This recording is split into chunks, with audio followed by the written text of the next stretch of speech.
नमस्ते। ज्ञानचा क्लासेस में आपका हार्दिक स्वागत है। पिछली वीडियो में हमने पढ़ा था कि 1857 की क्रांति के समय पृष्ठभूमि क्या रही, किस तरह से मराठों के लगातार बढ़ते आक्रमण और आधिपत्य के कारण राजस्थान के राजाओं ने अंग्रेजों को अपने यहाँ आमंत्रित किया और सहायक संधि उनके साथ की। 1817 से 1823 तक राजस्थान पर स्थापित ये ब्रिटिश अधिपत्य 1947 ईस्वी में स्वतंत्रता प्राप्ति तक अक्षुण्ण रहा। अब आगे देखते हैं। 19वीं सदी के आरंभ में 20 रियासतें थी। इनमें से 17 राजपूत, 2 जाट और एक मुस्लिम शासक द्वारा शासित थी। इन राज्यों के साथ की गई संधियों में कुछ सामान्य शर्तें थी तो कुछ विशिष्ट, जो उस राज्य से संबंधित थी। संधि की सामान्य शर्तें इस प्रकार थी। संधि के द्वारा रियासती शासकों ने अंग्रेजों की सर्वोच्चता स्वीकार कर ली। अंग्रेजों ने रियासती राजाओं का वंशानुगत राज्याधिकार स्वीकार कर लिया।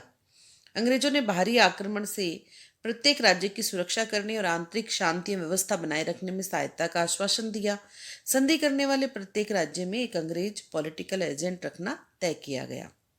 साथ ही यह आश्वासन भी दिया गया कि पॉलिटिकल एजेंट उनके राज्य कार्यों में हस्तक्षेप नहीं करेंगे।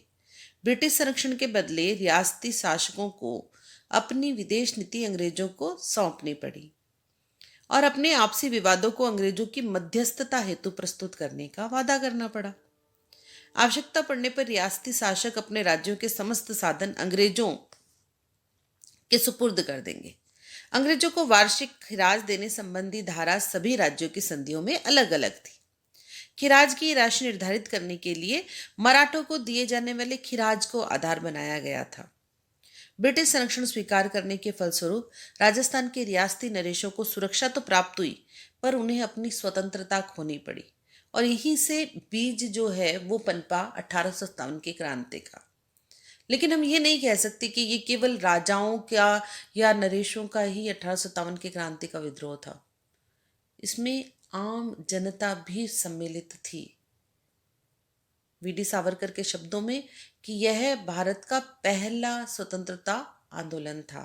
इस बात को नकारा नहीं जा सकता। अब आप लोगों को ये लग रहा होगा कि हम 1857 की क्रांति से पहले इन चीज़ों को क्यों पढ़ रहे हैं, तो ये हमारा मूल है, बेसिक है।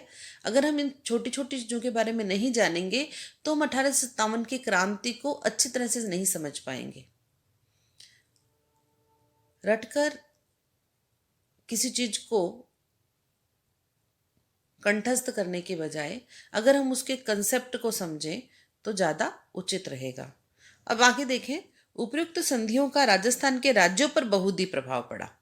कंपनी सरकार को नियमित रूप से खिराज देने से राजस्थान के राज्यों की आर्थिक स्थिति कमजोर होगी।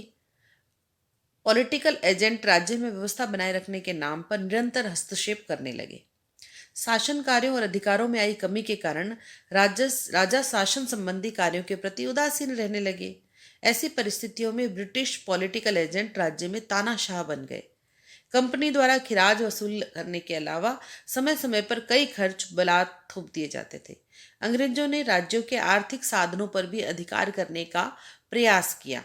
नमक उत्पादन के प्रमुख क्षेत्र सांभर झील और मेवाड़ के अफीम उत्पादन क्षेत्रों पर अधिकार कर लिया गया। शांति और व्यवस्था बनाए रखने के नाम पर लगभग सभी राज्यों में अंग्रेजी सैनिक टुकड़ियां स्थापित कर दी गई, जिनका खर्च भी संबंधित राज्यों को ही वहन करना पड़ता था। भारी खिराज पर ब्याज और अन्य खर्चों के थोपे जाने के फलस्वरूप राज्यों की आर्थिक स्थिति कमजोर हो गई। राजस्थान के शासकों ने मराठा आतंक से सुरक्षा तथा अपने सामंतों पर नियंत्रण करने के लिए ही अंग्रेजों के साथ 1818 की संधि की थी। संधि के संपन्न होने के बाद राजपूत शासकों ने अंग्रेजों की सहायता से सामंतों की शक्ति कुचलने का प्रयास किया। कालांतर में अंग्रेजों ने ऐसे अनेक कदम उठाए जिनसे सामंतों की स्थिति कमजोर हुई। यथा सामंतों की सैनिक सेवा के बदले अब उनसे नकद रुपया वसूलने का निश्चय किया गया। जागीर क्षेत्रों में सामंतों को कई विशेषाधिकार प्राप्त थे। जैसे जागीरों के निवासी अपने सामंत की आज्ञा के बिना किसी दूसरे स्थान पर नहीं बस सकते थे।